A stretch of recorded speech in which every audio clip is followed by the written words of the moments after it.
ఏంటా మాట్లాడతారు మీరు? రాయలసీమకి వెళ్ళాం.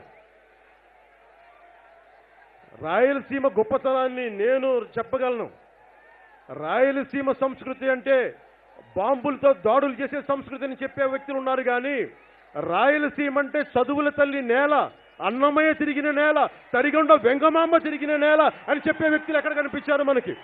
వీర బ్రహ్మేంద్ర స్వామి జన్మనిచ్చిన నేల, పీర్ బాబా తిరిగిన నేల అది ఎవరు చెప్పరు. మనం పోరాట యాత్ర తర్వాత మొత్తం చూపించాం. జనసేనకి బలం ఒక్క గోదావరి జిల్లాలే కాదు, సమస్త ఆంధ్రప్రదేశ్,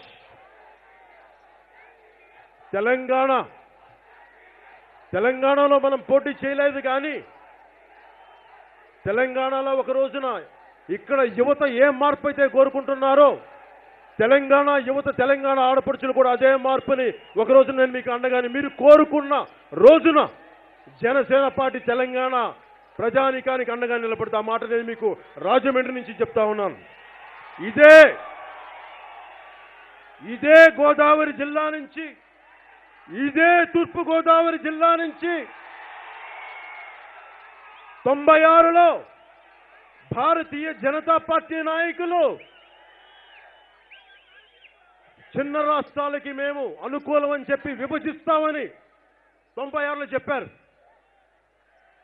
ఈ రోజున అదే తూర్పు గోదావరి నుంచి నేను చెప్తున్నాం, జనసేన చెప్తుంది, తెలంగాణకి జనసేన అవసరం ఉంటుంది.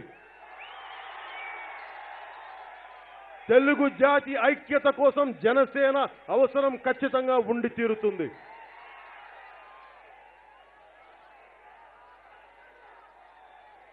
ఈ 5 సంవత్సరాల ప్రయాణంలో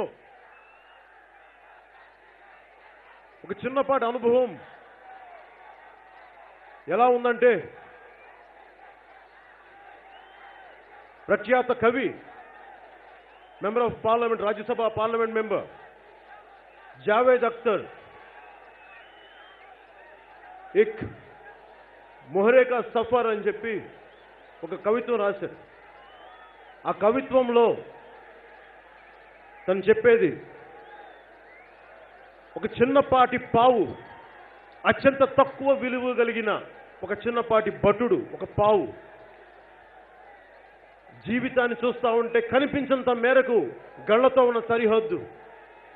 ఆ చిన్నపాటి పావు ఒక్కొక్క గడినిది ముందుకెళ్ళాలి అంటే ఎటు చూసినా నయవంచకులు, ఎటు చూసినా రక్త పిపాసులు, దెబ్బ కొట్టేవాళ్ళు. చిన్నప్పటి నుంచి చాలా జాగ్రత్తగా మెలగాలి అని ఆ పావు తెలుసుకుంది. ఒక్కొక్క అడుగు ముందుకేస్తుంటే నయవంచకులను దాటుకొని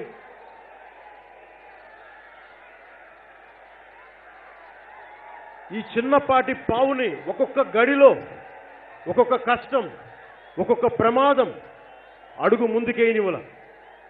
కానీ అన్నిటినీ దాటుకొని ఆ చిన్నపాటి పావు ఒక్కొక్క గడిని దాటుకుంటూ వెళ్ళి దాని స్థానం దాన్ని సంపాదించుకుందని. అలాగే ఎప్పుడో చిన్నప్పుడు ప్రారంభించిన ఒక 12 ఏళ్ల వయసులో ఒక చిన్నపాటి వ్యక్తి ఒకడు, 12 ఏళ్ల కుర్రోడు ఒకడు ఒక కలగన్నాడు.